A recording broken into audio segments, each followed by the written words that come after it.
मुख्यमंत्री भूपेंद्र पटेल ने सोमवार को भरूच के अंकलेश्वर में आयोजित कार्यक्रम में जिले को सड़क, शिक्षा और स्वास्थ्य समेत 638 करोड़ रुपए की विकास परियोजनाओं की सौगात दी।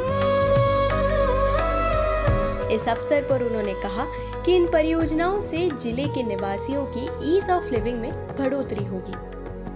આજે જે લોકાર્પણ અને ખાતમુહૂર્ત થયા છે એમાં આરોગ્યના કામો છે, રમતગમત, તાલુકા ક્ષેત્રનું એક સ્પોર્ટ્સ કોમ્પ્લેક્સ તૈયાર થઈ ગયું છે, એનું આજે લોકાર્પણ થયું છે। શિક્ષણ અને શહેરી વિકાસના કામો ભરૂચ લોકોના ઇઝ ઓફ લિવિંગમાં વધારો કરશે તેવો મને વિશ્વાસ છે।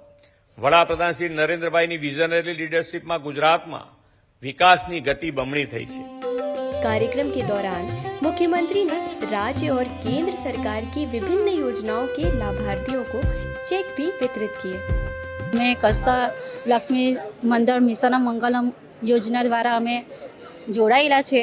मने मुख्यमंत्री द्वारा 15 लाखनो चेक आपवामां आव्यो छे, जे अमे सखी मंडळनी बहनोने खातामां ट्रांसफर करीशुं अने बधी बहनोने कई पोताना स्वरोजगार माटे कई करी सके। कार्यक्रम के दौरान मुख्यमंत्री के हाथों चेक पाने वाले लाभार्थी बेहद खुश नजर आए। मैं हार्वेस्टर माटे ऑनलाइन अरजी करी हती, जे मने मंजूर थयेल छे। मने 11 लाखनी सहाय मळवा पात्र छे, जे माटे हूँ खेतीवाड़ी शाखा अने सरकारश्रीनो आभार मानु छुं।